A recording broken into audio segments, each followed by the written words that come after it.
in 1977, while I was a college student at a college called Lehman in the Bronx. At that time, I was fortunate and privileged to be the president of the Caribbean Students Association. And in that, my brethren, Shanti, probably listening, Trinidadian brethren, Canterbury was my vice president.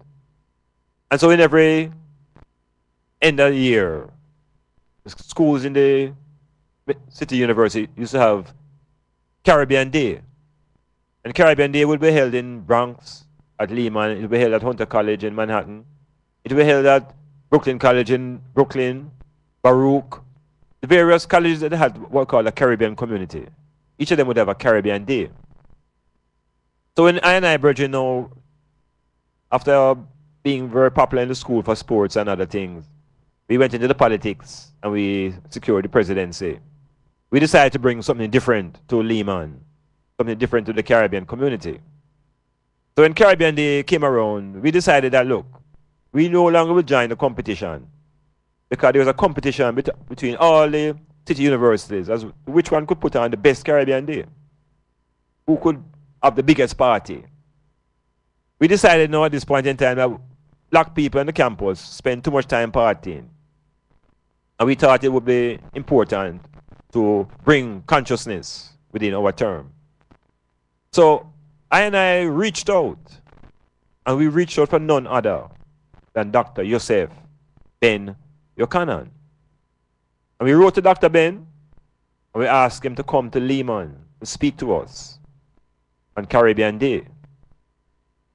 And that day has become a significant day in the history of Lehman College. It's a very significant day in the life of Iman, because Dr. Ben brought to Lehman and brought to the world much knowledge that transformed many, many people. Dr. Ben has been even here in Jamaica, and he has caused a lot of ruffles, particularly even in the Rastafarian community, because Dr. Ben, with his Egyptologist information and research, was able to take I and I beyond Adam and Eve.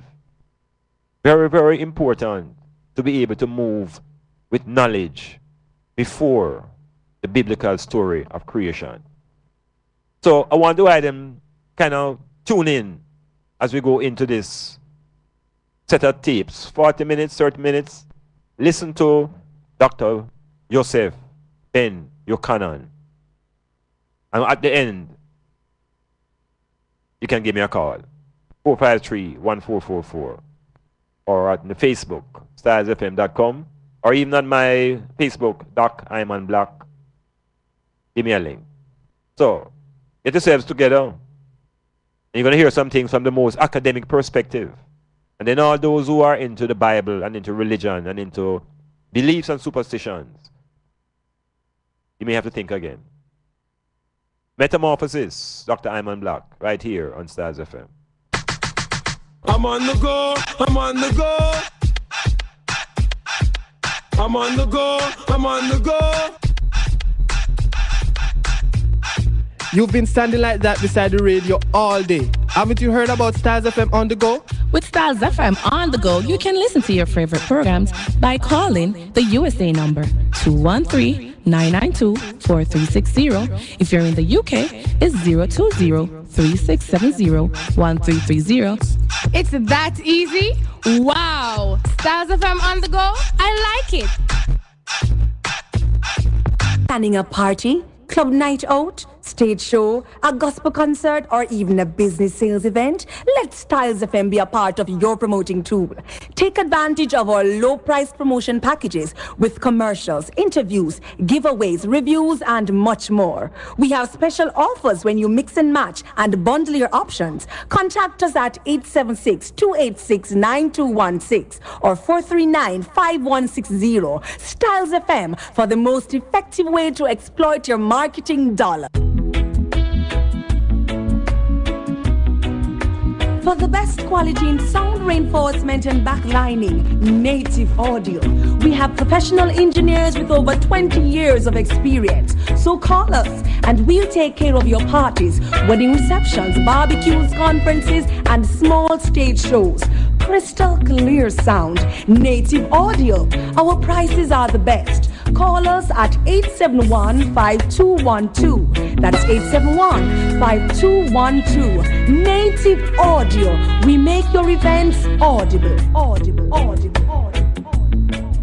Stars FM, you're my number one.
Metamorphosis here, going deeper and deeper into our own selves.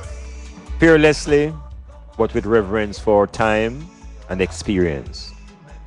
So I was telling the item now to start to line up your meditation, to listen to the highest level of academic presentation that gives reality to the knowledge that is grounded in the pyramid culture. And I are ascendants of that culture. So as I'm saying today, in 1977, I had the privilege of inviting Dr. Ben to come to I campus. And of listening and of introducing the greatest black researcher in ancient Egypt. And so, my brethren from that time in the 70s, one brethren right now listening, Trinidad and brethren Brian, E.L. Coggins and family, E.L. Shanti, E.L. Joy, here are the people who used to go to Lehman. Yes, a very, very nice college up into the Bronx there. So, set up yourselves. This daughter who introduces Dr. Ben, I understand exactly how she feels because I have had similar feelings, knowing that this great mind, this great brain, this great amount of knowledge is here to help us step out of Babylon in the traditional format and forward into Egypt. So, listen to Dr. Ben and think.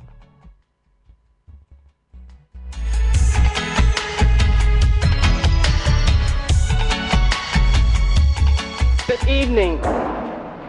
My name is Donna Pilot, and I am president of the Student Government Association.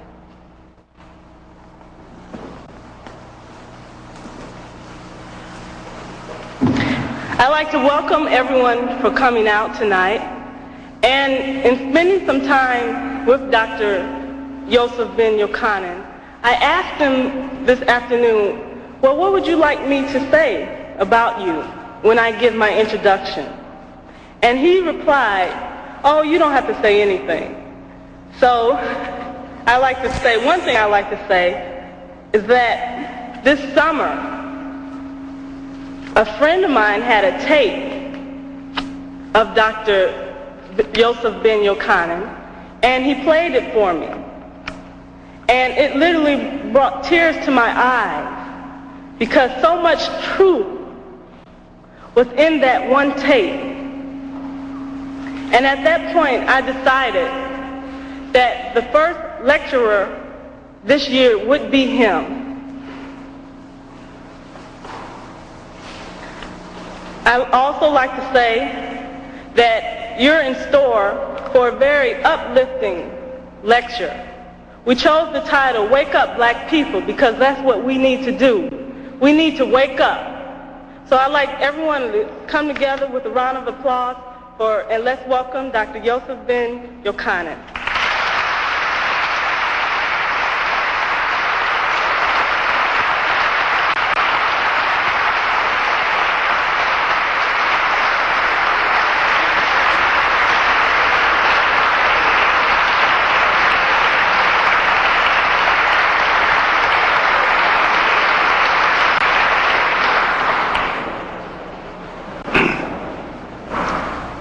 I would like to first express my appreciation for your invitation. It took me 50 years to get to Tuskegee. 50 years ago, at age 16, I applied for entrance to Tuskegee. My application was accepted, but the immigration laws of the United States of America were such, and I don't think they have changed much, that I couldn't get here. I remembered that such had happened to a man before me by the name of Marcus Messiah Garvey. He was invited by Booker T. Washington. I don't know if you know about him. I heard you don't have a Booker T. Washington Day. Unusual. But anyhow, probably better thoughts may come about and there will be a Booker T. Washington Day at Tuskegee. But anyhow, Marcus Messiah Garvey was invited by Booker T. Washington to come to the United States. The facts are that red tapes in the immigration department, Garvey arrived 6 months subsequent to the death of the great Booker T. Washington. So taking 50 years to get here, nevertheless I got here. I do not know if I would have taken the course of action in my life that I have now taken. However, I was lucky enough to slip through an engineering course and graduate in a few more courses, and here I am. Within the context of my education, if you could call it that, I would prefer to call it the course of my indoctrination, my training, which started in Ethiopia, East Africa, and continued in Brazil, Cuba, Puerto Rico, the United States Virgin Islands, England, and Spain. Been around a few places. And in all of these places that I've been, I never once received an education in the history of African people. Yet I thought that I've educated myself down through those period of time. And it is because of that self-education in those things which meant most to me as an African person that I decided at no time would I stand still in these halls of indoctrination and not rebel with the necessary documentation of the lies that are being taught in these halls. And so I may be saying things that may hurt many of you, if not most of you, because some of the lies have become your dear frame of reference. We could start with the Greeks. I hope you of fraternities and sororities don't get too bothered about it, since the Greeks weren't too much anyhow. But we can start with that, because there is where our institutions of learning has decided to start civilization.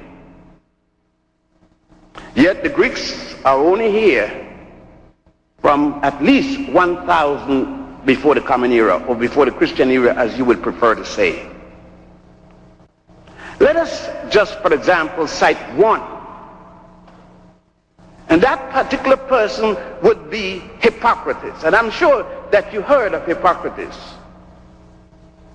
And when you consider that Hippocrates wasn't born until 333 BC, or before the Common Era, yet in your education you were told that Hippocrates is the father of medicine. That's a lie. There's no way that I can say about it other than it's a lie. A lie is a lie, whether it's in the university or in the church. How could Hippocrates be the father of medicine when the first time you see him, he is in Egypt learning medicine from Africans? There are numerous papyri, medical papyri on medicine. The nearest to Hippocrates is at least 1300 years before he was born. For example, we have what is known as the Hetus papyrus, the Ebers papyrus, and now the so-called Rockefeller papyrus, the Edwin C. Smith papyrus. All of these papyri go back to as early as 3100 BC. The man who Hippocrates took an oath that he would practice medicine according to this man, this African, whom the Greeks call Aesculapius in the Hippocratic Oath, a man by the name of Imhotep, died. He practiced medicine and died 2500 years before the birth of Hippocrates. And you are telling me that the medical school and the pre-medical historians don't know this? They don't know it because, unfortunately, Imhotep had a high visibility like myself, otherwise called black. They don't know that the Ebers papyrus by Hatshepsut, dealing with Planned Parenthood, I said Planned Parenthood, 1550 years before the birth of Jesus the Christ, is out there, when every medical journal in 1961 published copies of the Ebers papyrus. And we could go on with the papyri with respect to all kinds of diseases that the Africans had produced, both in Egypt and Ethiopia and Sudan, and a place then called Puanit, now called Somalia. That would be satisfactory, but let us take the kind of education that we do have. We are in a chapel, and we have been told about an immaculate conception and virgin birth. We have been told about the beginning of the world with Adam and Eve. We have been told about a man by the name of Cain who slew his brother Abel.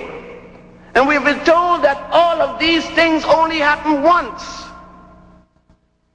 And they go back to the Old Testament, or otherwise called the Torah, or the Pentateuch, or the Chumash. Those are names for what you call the Old Testament.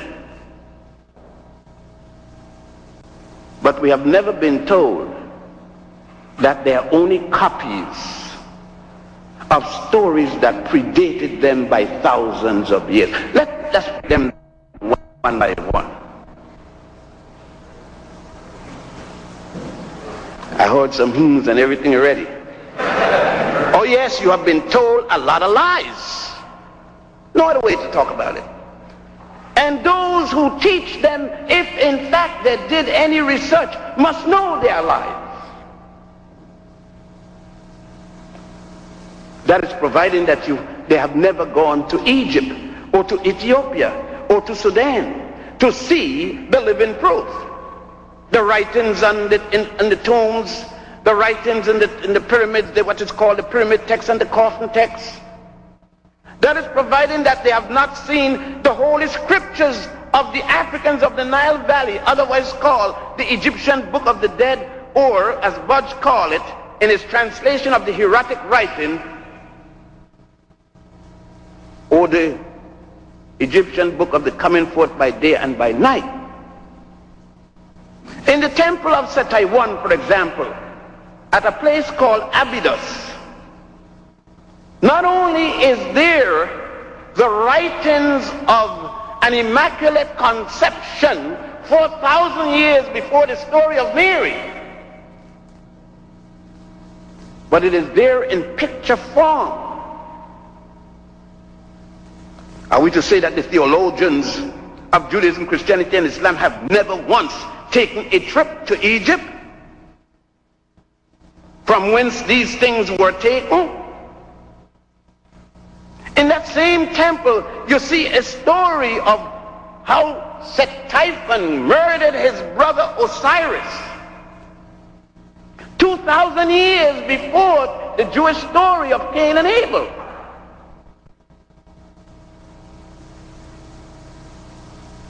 And we are told that an African from Egypt by the name of Moses, born in the city of Goshen, that's still Egypt. Egypt is in Africa, by the way. The last time I saw it in January.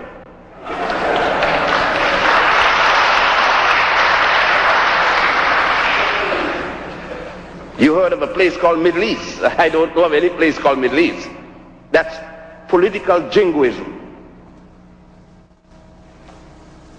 But we can find that there was no Moses on Mount Horeb in the Sinai to receive any 10 commandments that had not been given before or written before in Egypt, because you could go in the book of the Coming Forth by Day and by Night, the book of the dead, and see in what is called the Osirian drama, not only those 10, but 32 more, a total of 42, which you can also go in the temple of Ramesses VI, in the Valley of the Kings, across what is today called Luxor.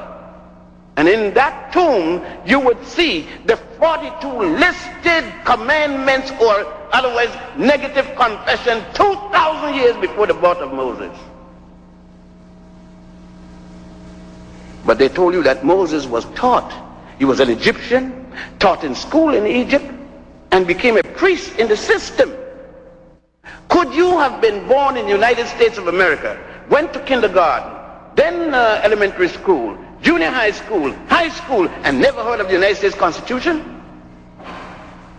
It was equally impossible for Moses to have born in Egypt, go to school in Egypt, study an Egyptian system, worship God Amun-Ra, and never once heard of the 42 negative confession, which have in it, thou shalt not kill, I have not killed man nor woman, I have not made like thy bushel, I have not... Moses himself is charged with murder. His brother Aaron is charged with theft. 40 years before they reached Mount Sinai, then somebody had a law against theft and against murder before he reached Mount Sinai. Where did they get it? But you weren't taught anything about this. All of this information have been suppressed at a place called the Council of Jamia and the Council of Nicene in 325 AD, when Constantine, the Roman emperor, conquered North Africa, took over the role of the Christian church, which started in Alexandria with Pantheus and Boethius, not in Rome. But this too you have not been taught. You have not been taught that the three people who died first in the name of Jesus the Christ were 3 African women: Felicita, Nymphano, and Perpetua. Yet you know everything. You're born again. You know it all. You can't be blamed for it.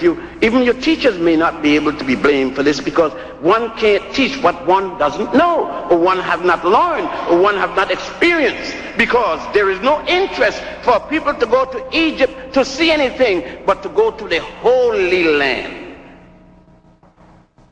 And that's why Jesse is tied and had to get on his knees and pray and beg forgiveness. He was scared he wouldn't be able to get back in the Holy Land for saying what was right. But there's more than that. Because you have been told that unless Europeans teach you, you haven't been taught. But who told you that the first university built in all of Europe was built by Africans called Moors?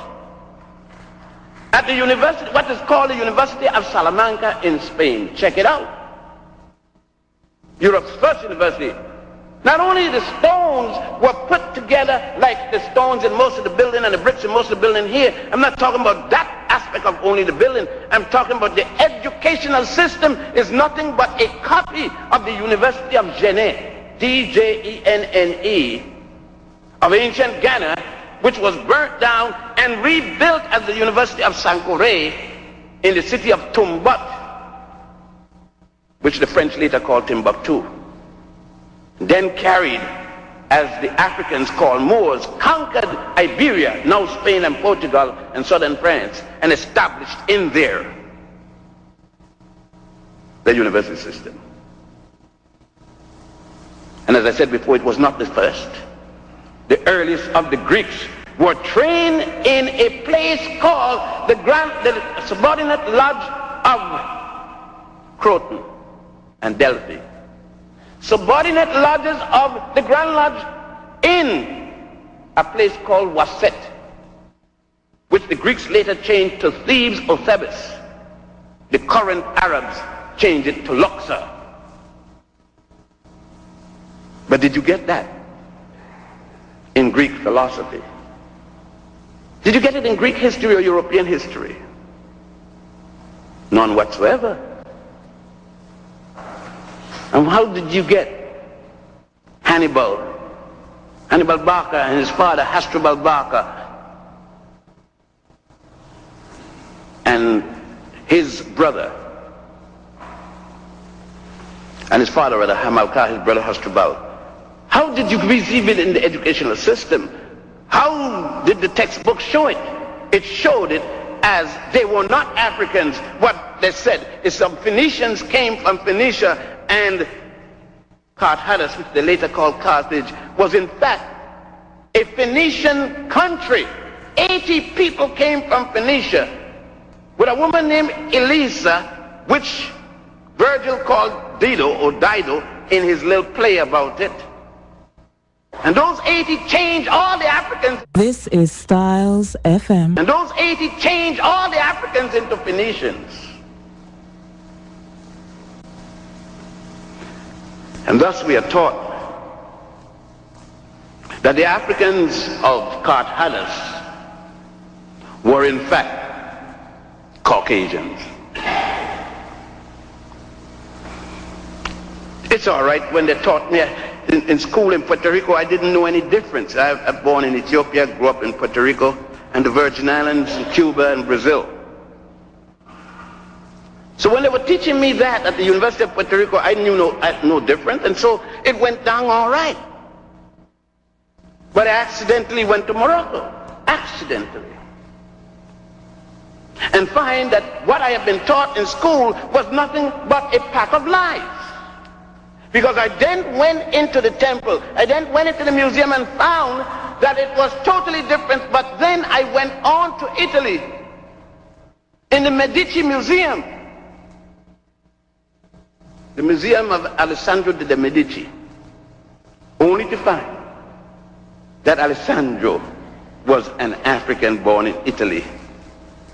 And no one had told me up to then that there were Roman emperors from Africa, such as Honorius and Septimus Severus and his son Caracalla.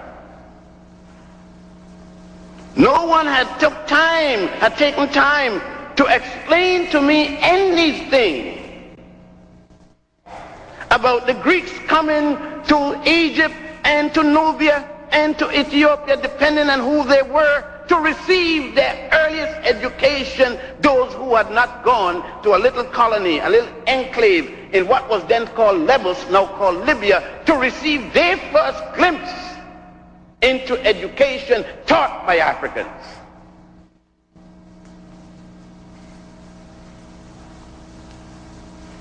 Well, having gone the route of civil engineering and with a bachelor's and then master's in architectural engineering, you would think that I should be satisfied at that point.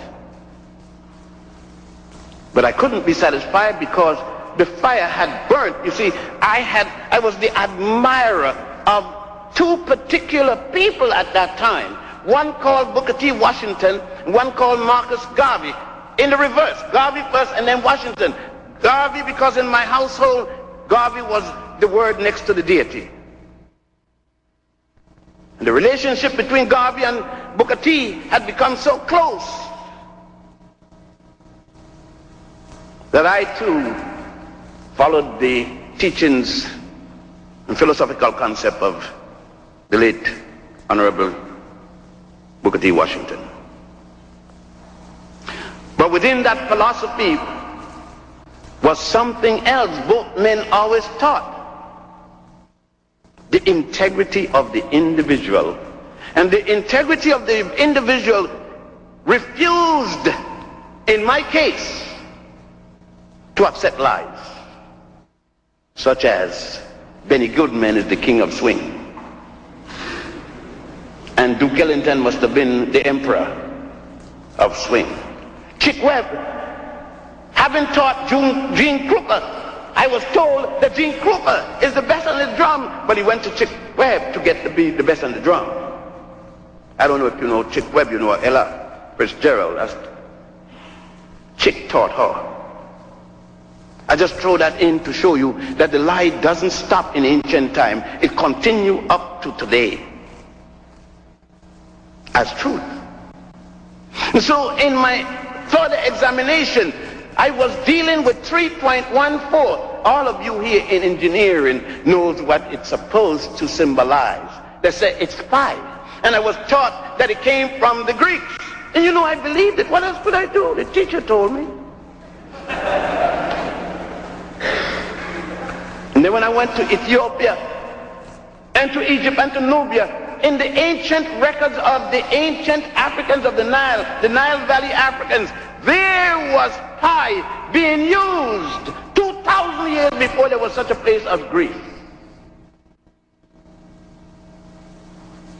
The first writer of Greece that brought Greece into civilization, because they said the demarcation between uncivilized and civilized have to do with the time when you start writing history. They call it prehistoric and historic. And Homer is the Greek first writer. And Homer said that even the concept of God, Zeus and Apollo, came from Ethiopia. So when you get in the Greek fraternities and sororities, just remember what Homer said. You must have dealt with the Iliad and the Odyssey by now. But again, I understand. You see, you have been taught by Alex Haley and others that your history started in the slave trade. But they don't even tell you how the slave trade started. They blame you for enslaving yourself. They say your ancestors sold you out. Nice statement. So I asked the guy, what country, what was the name of the king? Oh, don't worry about that, they sold you out. As if I don't know that the slave trade started with the Pope of the Roman Catholic Church by the name of Martin V.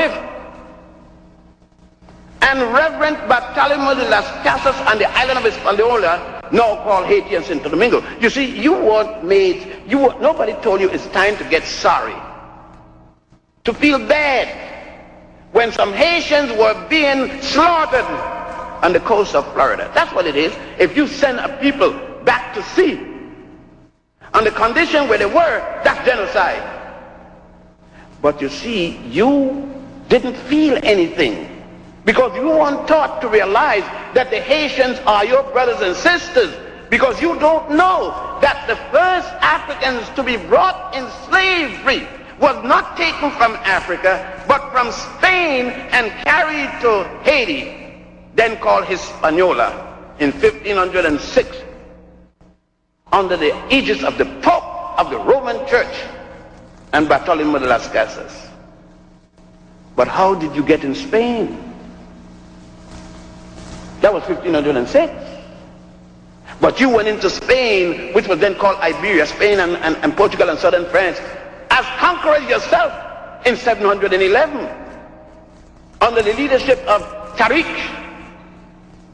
for whom the Rock of Gibraltar is now named Gibraltaric.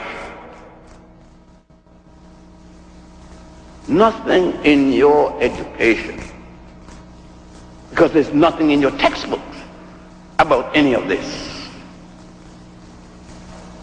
So you'll have to go to Spain. Luckily, at the University of Barcelona, where I attended for 2 years, there are these documents, and I had never known anything about them. I hadn't known that the Africans called Moors had ruled Spain from 711 until 1485. The last of them losing power at a place called Granada. I was always wondering, why is it that 90% of all the songs coming out of Spain was singing to La Morena, the black woman? So how come in this country 90% of all the songs, the records, the tapes, everything is La Morena this and La Morena that? It is when I went there I found out La Morena raised hell in Spain. She's still raising hell in Montgomery, Alabama, and in Tuskegee, Alabama, and in Tuskegee Institute. I could look around and see her.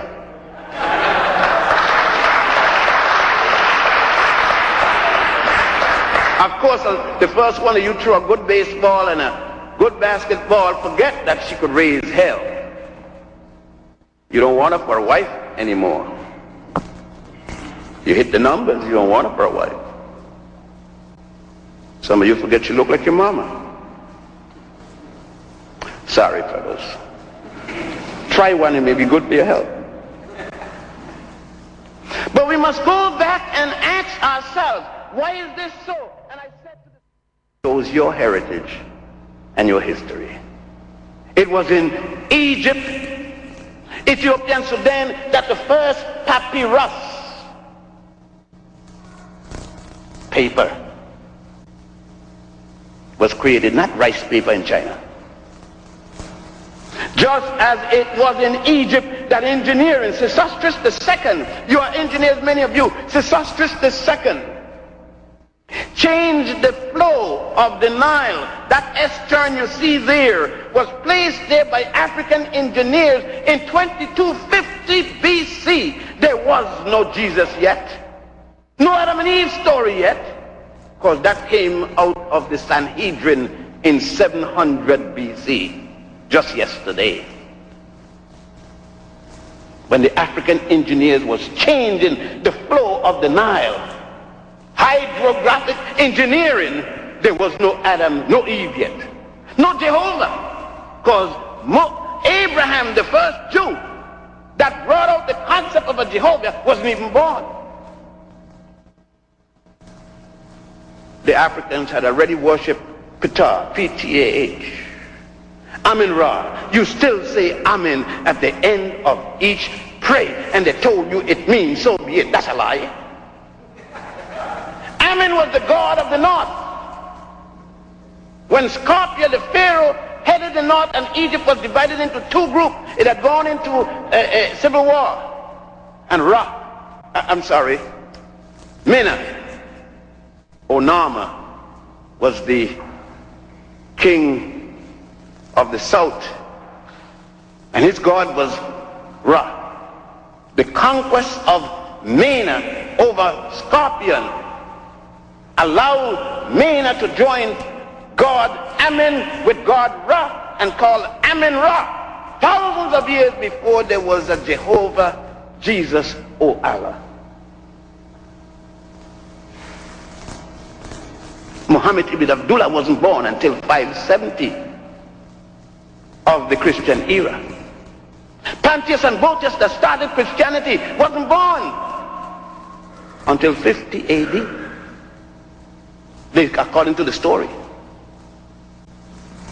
And Abraham, who started the concept of a God named Jehovah and Adam and Eve's story, wasn't born until 1760 BC. The Africans of Egypt and Ethiopia and Nubia were already in their 13th dynastic period. No different than the lie they told us that the Jews built the pyramids. Which one? The little one in their bathtub?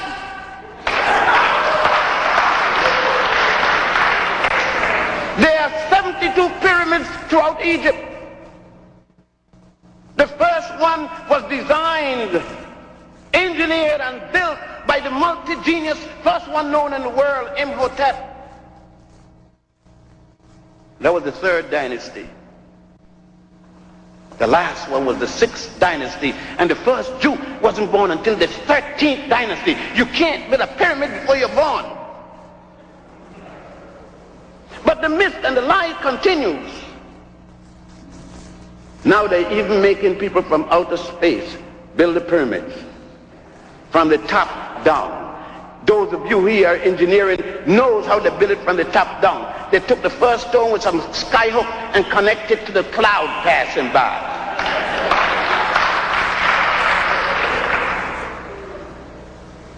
I'm not supposed to speak about these things. Oh, I'm supposed to be glad somebody give me a piece of goat skin with a thing on it that said PhD twice. And I'm supposed to be so good. I got one of these goat skin, PhD, all in Latin. Feel good, ain't it? Different person. My mother isn't my mother anymore. My father isn't my father anymore. Black folks are not related to me anymore. I'm Greek, Dutch, Japanese, whatever else. I am Rainbow Coalition now. I don't talk to my cousin anymore. They can't sit at my table at the college anymore because I'm Abba Dabba Labba Labba fraternity.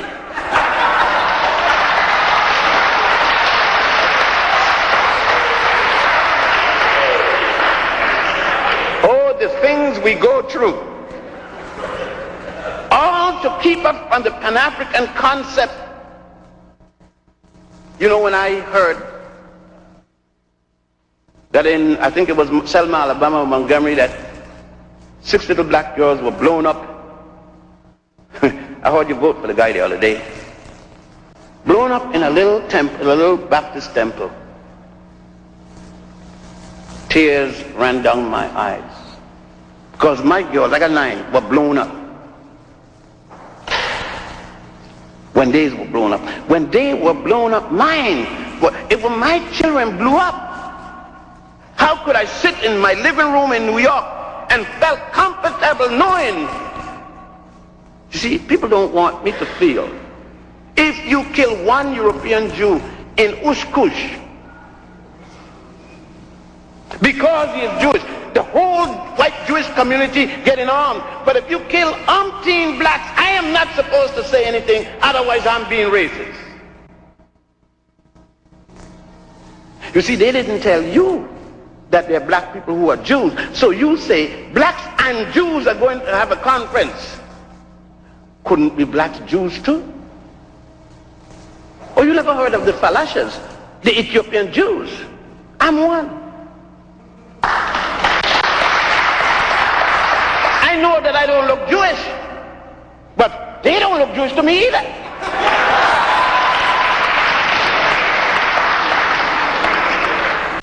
But this, you see, is rough stuff. Because I'm dealing with things that you are not supposed to hear or deal with. Tomorrow there's going to be a question and answer period, and all who don't agree with it could ask their question and make their comment. They shouldn't wait till tomorrow when I'm gone and sneakily run and tell you, I knew better. They are called the Falashas, but you didn't hear anyone saying anything in America when the Italian fascists were exterminating the Falashas. Nobody said anything.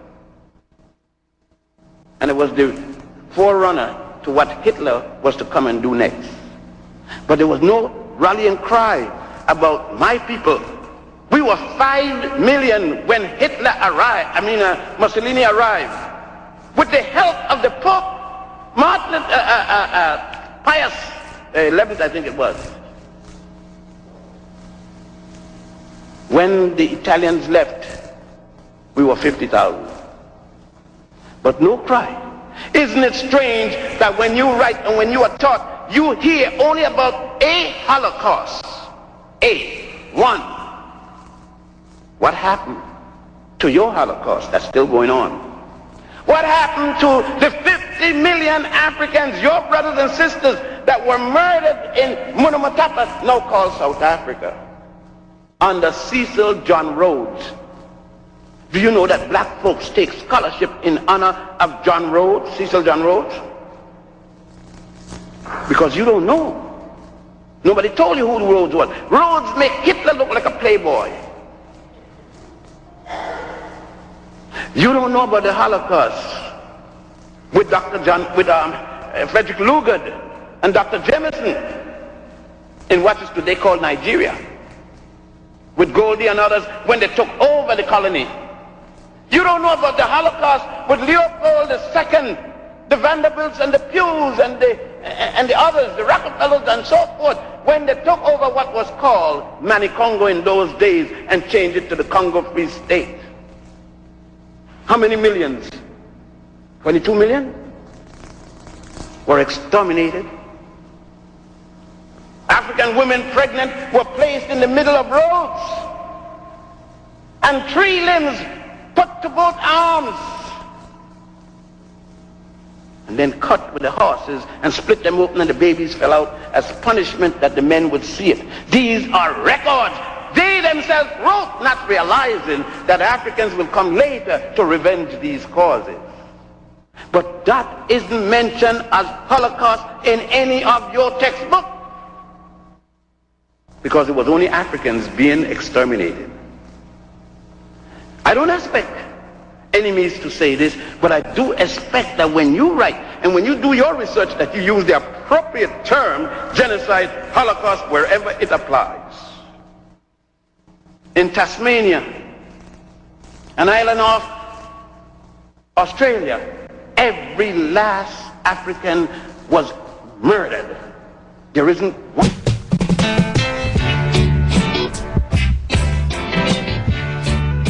Metamorphosis. Metamorphosis. Metamorphosis. You can't blame the youth. You can't fool the youth.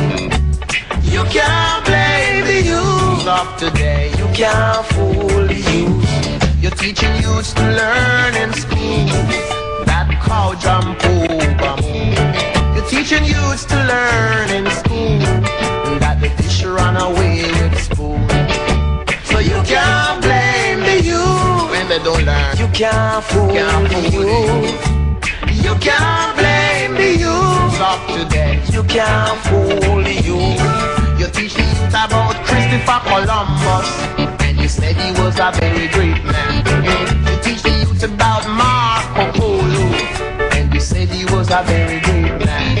You teach the youth about the pirate Hawkins, and you said he was a very great man. You teach the youth about the pirate Morgan, and you said he was a very great man. So you can't blame the youth of today. You can't fool the youth. You can't blame the youth.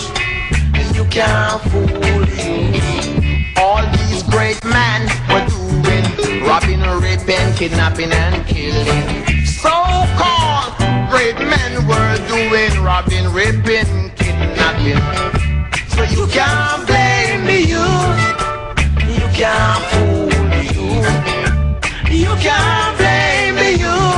call. You can't fool you.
Metamorphosis continues. I hope the ones and ones were paying attention keenly to the voice and to the knowledge being shared by the great Dr.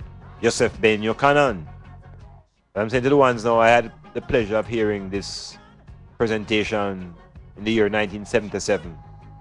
As a matter of fact, during the entire 70s, middle 70s onward, Dr. Ben was a stalwart in helping to bring the consciousness deeper into the continent of Africa. And so ancient Egypt, which is literally a crossroads, it's a crossroad between Europe, the culture of Europe, and finding ourselves as African people. The culture of Egypt is predominant. Much of the biblical history is drawn from events and activities in Africa. Much of what is Greece and Rome have all developed out of the knowledge and the foundation set by black people on the African continent. So in this present dispensation, as we struggle for our identity, it is the knowledge of ourselves that will give us that clear link. We have to use knowledge to overcome belief systems. Belief systems are very fragile. And what you believe today, you can simply don't believe it tomorrow. What you know today, it's difficult not to know it tomorrow. So knowledge tends to have a foundation in reality. And so what Dr. Ben has done from them times was to take I Man personally out of the King James.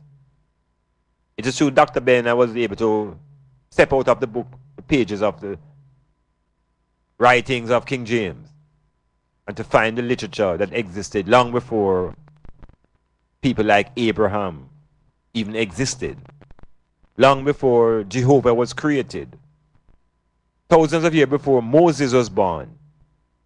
We have accurate information as to what were our views of the cosmos. The idea of good and evil is a very powerful idea that has dominated I consciousness. Because we have been exposed to so much evil as a people, from the uprooting to the brutality of the Middle Passage. We have experienced much violence and much evil. And so there's really nothing strange that as a people we dread evil. But in that thought, we have to explore what is the nature of evil, and does evil have a single source? Or does evil exist in the meditation of people? So black people, we have been locked into this fear now of this ultimate evil called Satan. This is what has been put in front of us as the source of all our evil. The people who created our evil conditions have been ignored, and we've been given a symbol to rally around, a symbol of evil. This symbol is described as Satan, Satan. And when you break the word into Satan, it's really two words, because Tan really reflects blackness. So they don't tell you already now, so Satan black. Yeah man, it's English language, you know. Satan. And if you say tan, you might as well say black. So they lock it into this notion of black being satanic, and therefore Satan is evil.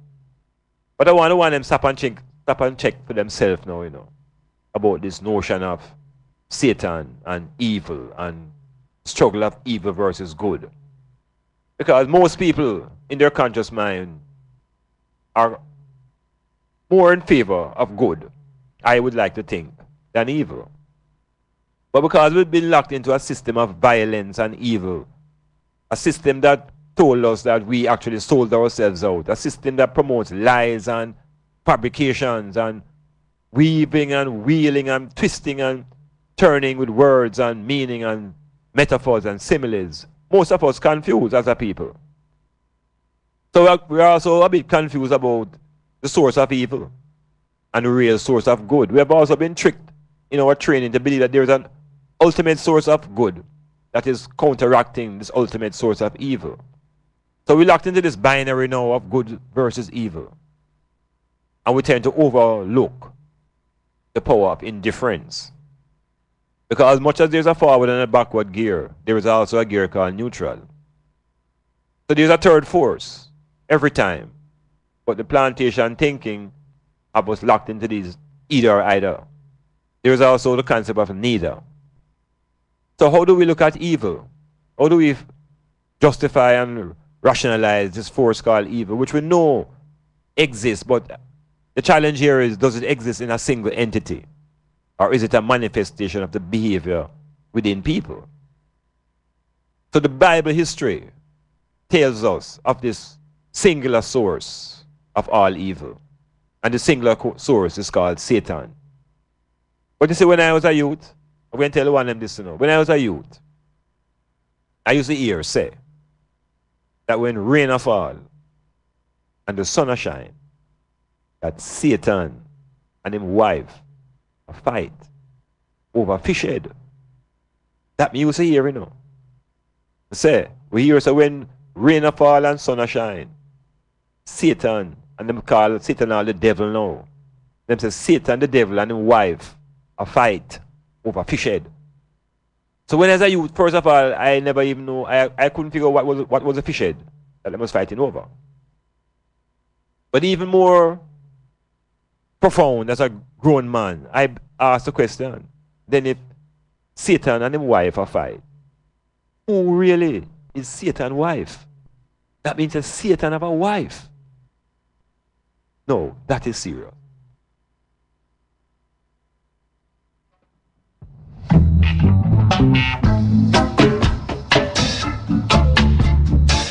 So who is the wife of Satan? Satan have a wife. What a thing. We're going to find out who is this mistress Satan.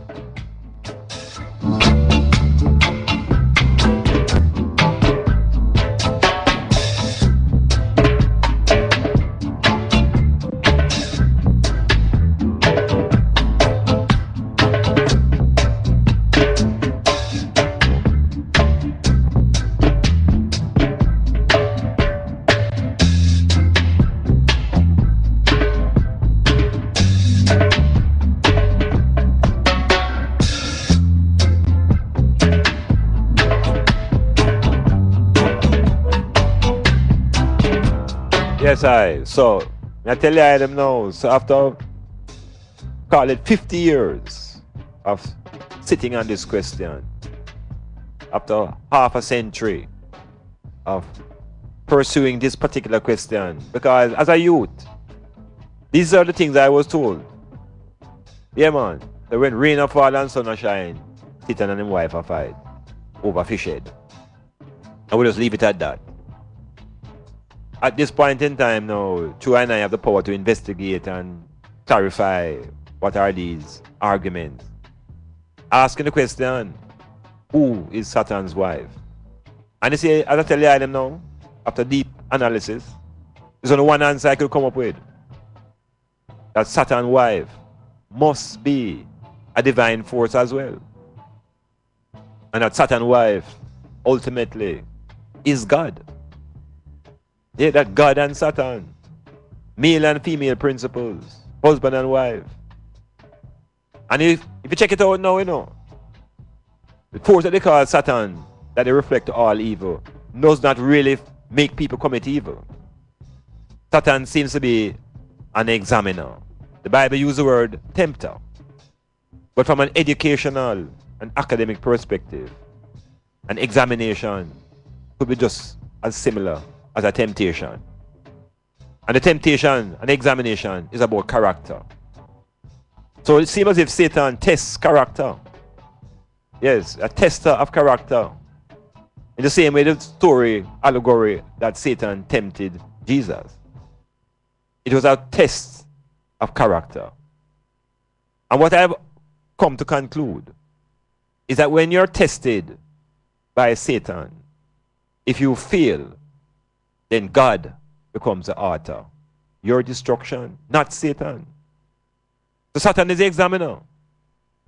Yes, the woman sent the man to go check out the character of certain people. And if you fail, then you feel the wrath of God. Yes, God and Satan, principles, male and female. None can do without each other.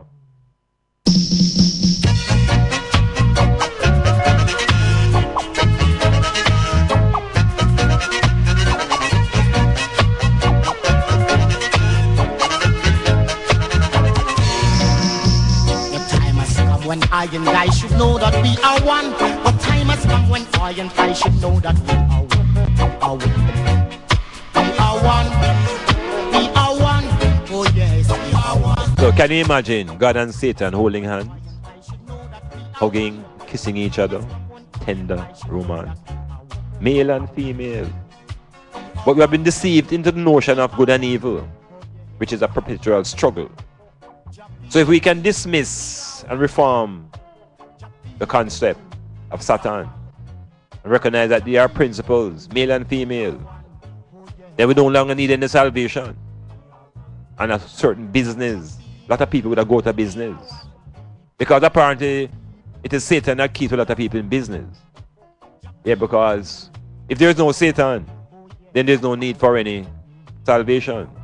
And therefore, the mythology of the Savior will simply go out through the window. Think, people. Think. People of the world, we are one. Oh, people of the world, we are one. People of the world, we are one. Oh yes, oh. People of the world, we are one. Oh, people of the world, we are one. People of the world, we are one. Oh yes, oh. We are one. We are one. We are one. World, we are one. The world, we are one. The world is for the people, and the people is for the world. The world is my town, and the place that I own. We are one. We are one.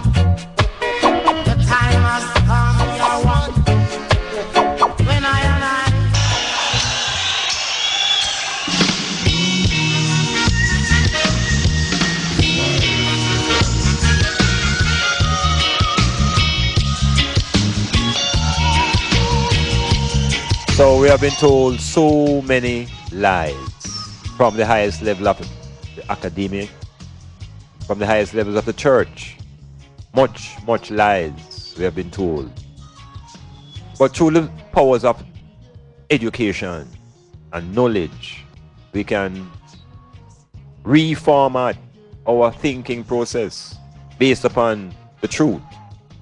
And the truth must be from the black perspective, because suddenly we realize that truth is not absolute.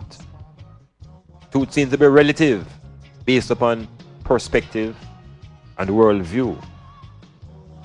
So in the education system, as Dr. Ben tells us, we were told that the Greeks are the founders of knowledge, but apparently they forgot to tell us that the Greeks stole all of their knowledge from the ancient Africans. So we hear about father of medicine, Hippocrates. Now we know of Imhotep, the original multi-genius, black African. There's enough things we have to unlearn to get around this heavily embedded belief system. A system that is driven by superstition, a system that is driven by fear, a system that encourages envy and doubt amongst black people. And as long as we remain fearful, doubtful, and envious, we will never come together as a unit. So the problem is, how do we get past those psychological divides created by false information? How do we reconstruct our story? Very, very important. So Dr. Ben Joseph Buchanan, I'm recommending that people find a little bit of time to study the knowledge being shared by Dr. Ben. That we get the courage to return through that Red Sea and to reclaim Pharaoh. Yes, we have to reclaim the Egyptian dynasties that are ours. We cannot reject them for alien, such as Moses. We cannot reject African dynasties for people like Abraham and his notions of one God and Yahweh. We need to return to self. And self is across the Red Sea. It's the Red Sea crossing that has separated us from our African identities. People embracing being Hebrews. So I could think it out now. I could reconstruct our thinking and recognize that our story does not begin in the enslavement. Our story is before Adam and Eve. Yes, our story is before Yahweh. Our story is before Abraham. Thousands of years before the Christian era, Africans trod in Alkebulan. It is the land of the blacks. Let us not be afraid of our blackness.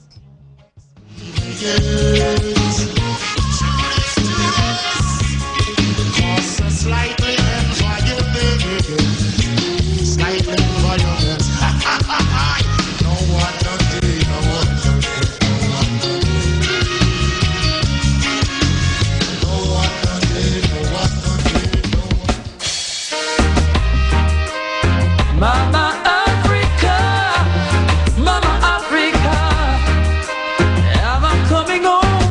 Am I coming home? Hello, Mama Africa, how are you? I'm feeling fine, and I hope you're fine too. Hello, Mama Africa, how are you? I hope when you hear these words, your grace turn blue, grace turn blue.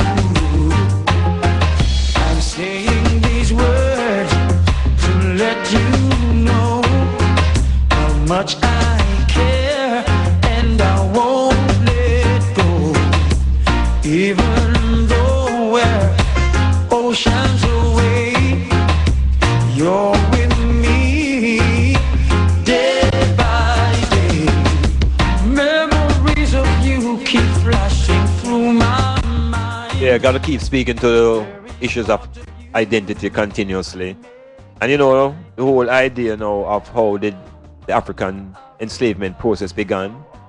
Much of our books tell us that the Europeans, the Portuguese and the Spanish went to West Africa and they were sold by Africans who sold out themselves. But if you're very keen in analyzing how people arrive at that conclusion, they don't tell us about the role of the Catholic Church, and they don't tell us about the role of Pope Martin V. And that is the Pope who really inspired and sanctioned the first set of black people to be brought here as slaves. And as Dr. Ben tells us, they weren't taken from the African continent, they were taken from Spain. Because Spain was already conquered by the Africans. The Moors conquered Spain. So the first set of slaves, Africans brought here as slaves, were brought from Spain, blessed by the Pope. So we have to know ourselves and know how is it the whole thing set up. What I find even most intriguing about this European version of our enslavement is that when the Greeks and the Romans entered into African continent to get their education, the Greeks and the Romans are considered to be Europeans. The Greeks are said to be the first civilized Europeans. And they've had contact with the black people from before the Christian era. So we have direct evidence of the Greeks and the Romans coming to Africa to sit at the feet of the Egyptians. But then we hear in the 14th century, the Europeans are coming to Africa for the first time. So who now are these set of people who are coming with these boats to land on the shores of West Africa? These certainly cannot be the generation of Europeans that are evolving from the Greeks and the Romans. I want them to check out what I'm saying to the item now, because one set of history book tells us that in 1411 the Portuguese landed in West Africa. And it is these set of Europeans who brought the Son of God, brought disease, and brought rum and liquor and death to black civilizations. Yet we know of earlier contact with Europeans, the Greeks and the Romans. And in their contact with Africans, it was about learning, it was about getting culture, it was about becoming civilized. So the black African people civilized the Greeks and civilized the Romans. Yet we are being told that it is the Spanish and the Portuguese who have civilized the Africans. Something is tremendously wrong with the story. And when we look at those white people who sailed out as Europeans, those are the people who were suffering from the bubonic plague. Those are the people who thought that the world was flat. So I keep asking the question, my brethren, how is it that these Europeans thought the world was flat when the Greeks and the Romans knew the world was round? So who and what are these people that have suddenly invaded Africa from the west, bringing with them Jesus and salvation, bringing with us heaven and earth, bringing with us all of the doctrines that have taken us away from ourselves? Who are these people? Who are these white people who call themselves Europeans? Because certainly the Greeks and the Romans were far more advanced than these set of people. We want some answers from the historians. Most times we don't check white people history now. We don't know much about even where them come from. Now we want to find out who and where did these so-called Europeans come from, knowing that we have already had contact with Greeks and Romans. Who then are these barbarians? Look to the east for the coming of a black king. Behold! Behold!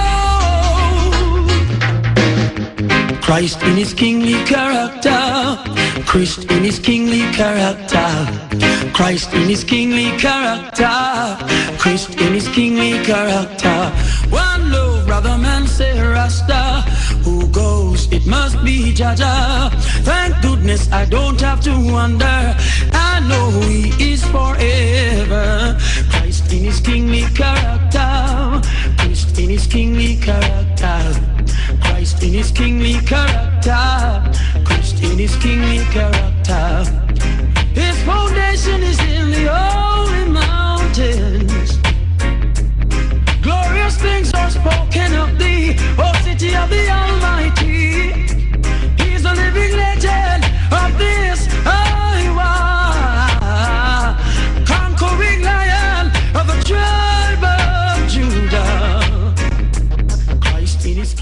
Now, this concept of Christ has been dropped on us as a people as well, dropped heavy on us. And much of our consciousness in the black world, there is this concept called Christ in the minds and the thoughts of much of the Christian world. This concept. How does it impact on black people in the ancient cultures? 25,000 years before the birth of even Jesus the Christ himself. First thing we have to look at now is this notion of Christ. It's not a surname. It's not the name of a slave owner. So if you call the man Jesus Christ, Christ is not the surname. The title would really be Jesus the Christ. So the Christ is the title. The Christ. And the Christ represents a high level of consciousness. And if we trace our own African history, we recognize that there have been several Christs that have been crucified. And that the original Christ is the ancient African called Imhotep. Imhotep is the first Christ. And so there have been several Christs throughout time. So we have to recognize now that this one that they call Jesus the Christ is not the only Christ. And is not the only Christ that has been crucified. And crucifixion, of course, is a punishment that was meted out by the Roman Empire. Crucifixion meant you were nailed up and you were to die a long, slow death. In the crucifixion process, the nails are not supposed to kill you. What is supposed to kill you is the length of time you stay on the cross. And when the sun comes out the next day, it is expected that within 24 hours, you would have died on the cross. So we understand now the concept of Christ, the Krishna. The Indians have a Krishna, which is another concept of the Christ. So we need to see the thing for what it is. We have to see the concept and know that it existed long before Mary, Joseph, and Jesus. The concept of the Christ, the Krishna, the consciousness. It's a title, and it's a level of consciousness that each individual has an opportunity to reach. It is through meditation, through self-knowledge, that you reach a level of the Christ. Perhaps equivalent to what we would call a professor. It's an educational degree, like a PhD, the Christ.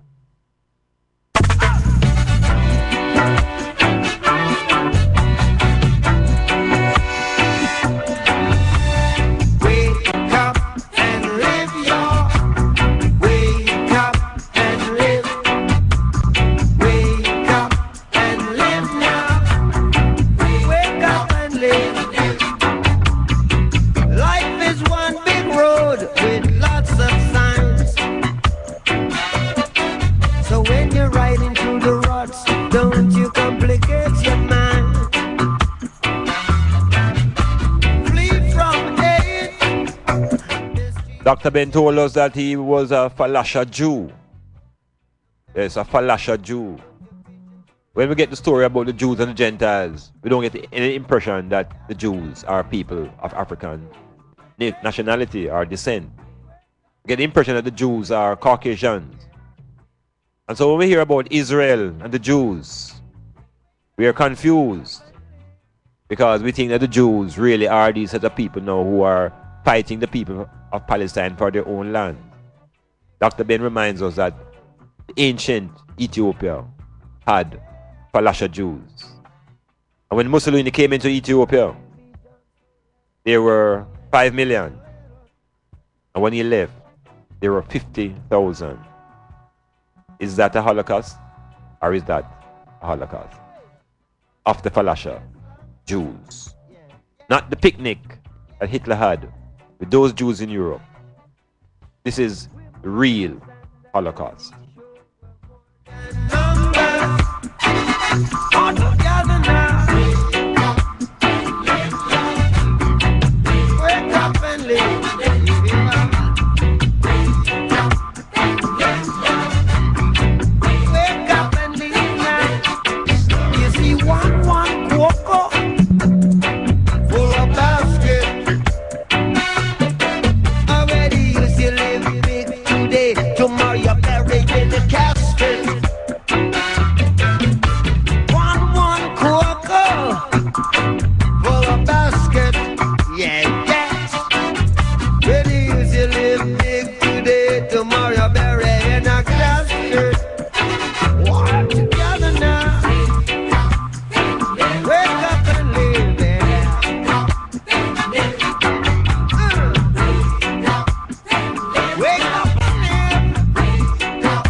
We're looking at ourselves. And before we even finish up this little segment here now, I want to talk a little bit about the Haitians. Because the people of Haiti have been put in such a negative position that we tend to ignore them and fail to recognize that these are our brothers, sisters. And that the Haitian Revolution, led by Toussaint and Desailly, has been a major point of reference for our own resistance and our own liberation. The Haitian people, as Dr. Ben tells us, the first set of slaves were brought to Haiti. And those Africans came from Spain. And the Haitian culture is a powerful culture. Just that because they speak French, we have been told that we are superior to them because we speak English. Another method of the divide and the conquer that has been keeping us apart. But ultimately, when we begin to recognize Haiti and the Haitians, and begin to see the links between Haiti and a place like Portland, because when the Haitians come out of Haiti, one of the places that they come very often is Jamaica. And where they land when they come to Jamaica is a place called Portland, right here, primarily in a place called Manchonil. And so we have to recognize now that there's a direct link. The link could be turned into a trade route. But rather than trade guns and donkey, we could trade food. We could trade the things that we have in excess here. But there's some blockage between the black people trading from south to south. That we get locked into trading everything to the north. But we have to recognize the importance of Haiti and see that the Haitians get full respect every time. They are really the leaders in revolution. The Metamorphosis. I'm going to go into some news and views, them kind of things shortly.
jungle to Rima, from Tivoli to Matthews Lane.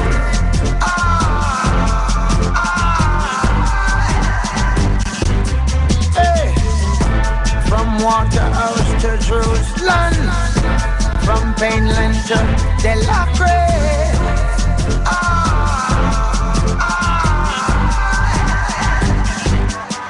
A youth fi have a plan and have some ambition. I make sure who know firm in the Armageddon. So when you son become a man, him know just where you stand. Him know him Papa said it, so him follow tradition. If Marcus Garvey step in read, then where some man a pray. Can knowledge a the key and it we set the people free. And I feel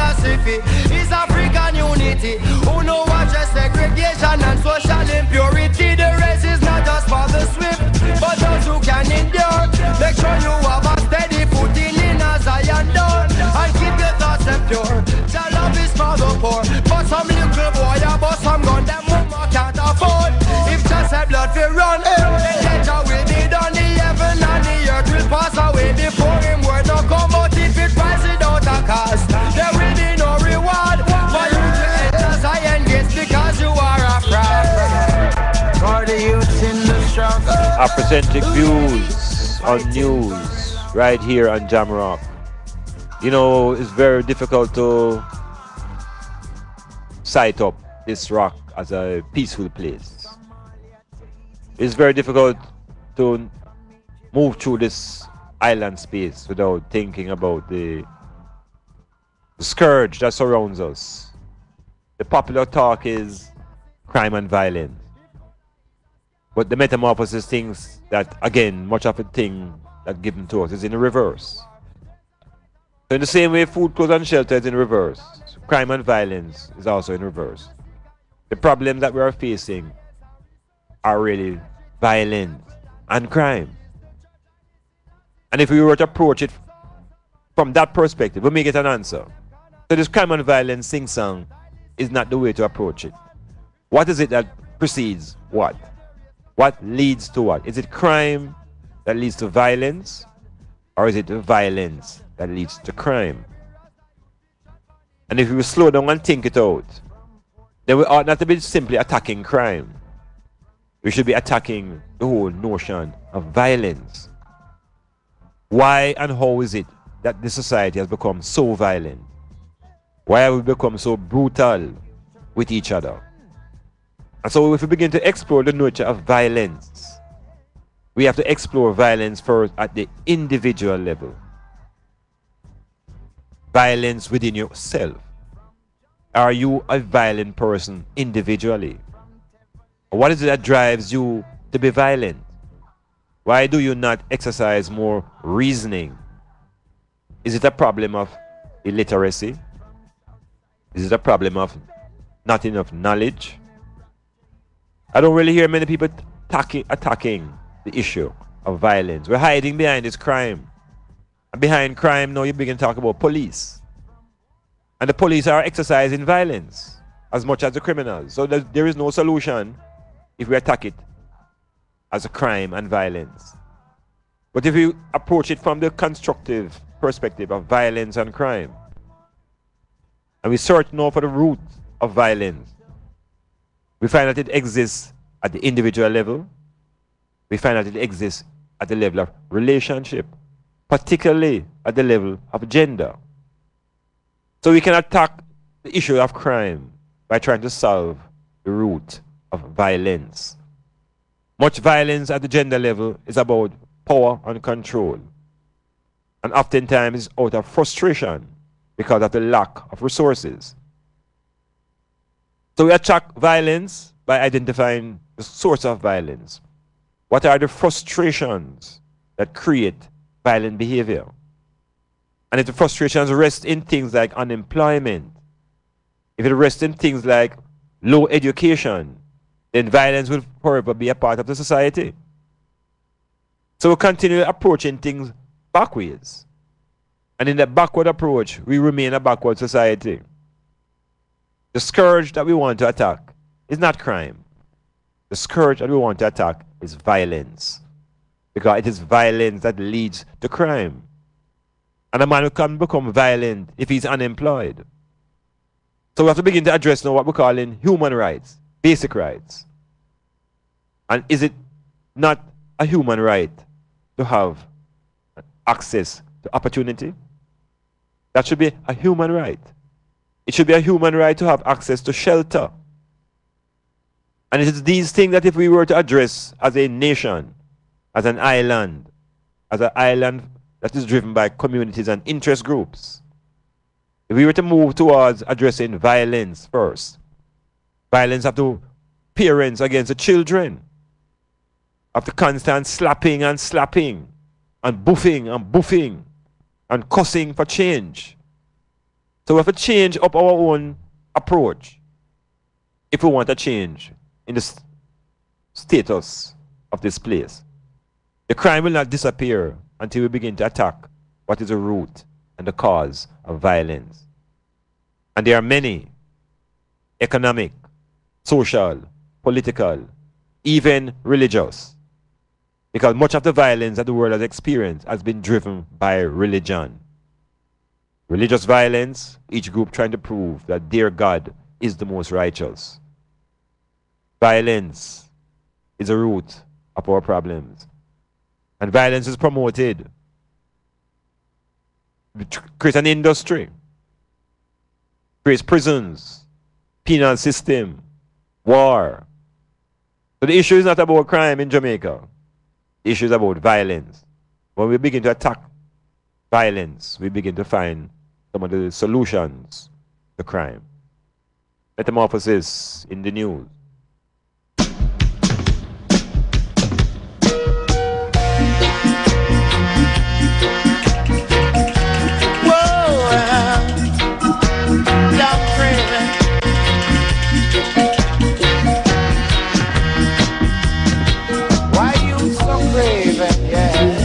Just a fly down like raven, yeah. Why you so craven, yeah?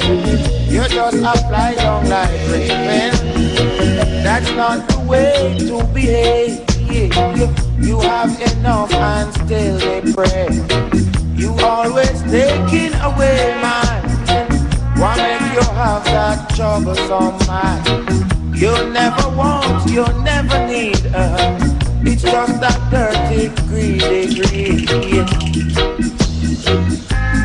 Long time you are Barabbas. Long time I'm on a dead harass. You too damn craven, yeah. Me say you can't go to heaven, yeah. Cause you so craven, yeah. You're going to burn in your oven, yeah. Yeah.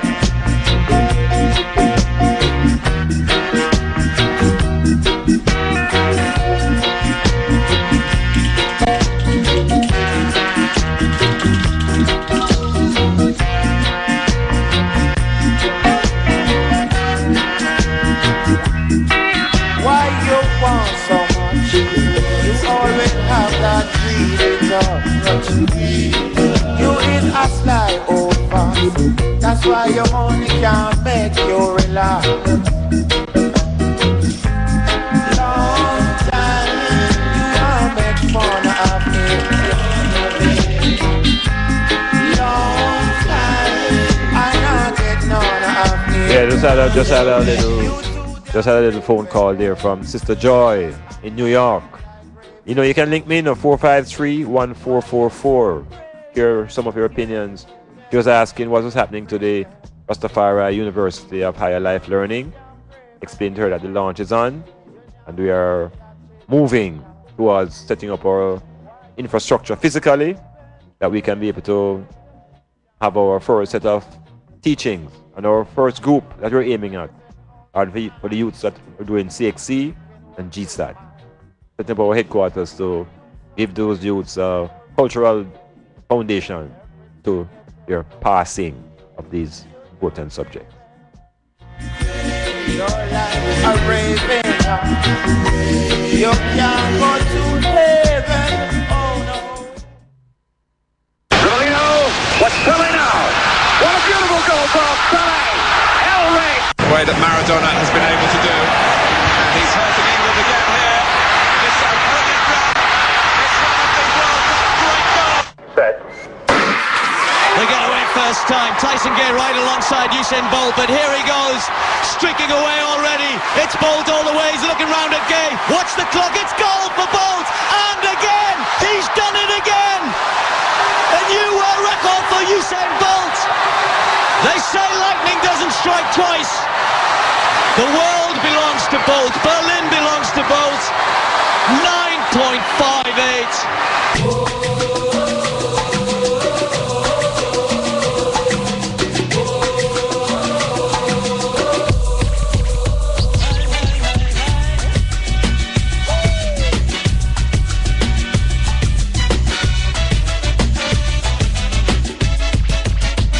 So rising higher, higher, there's nothing ever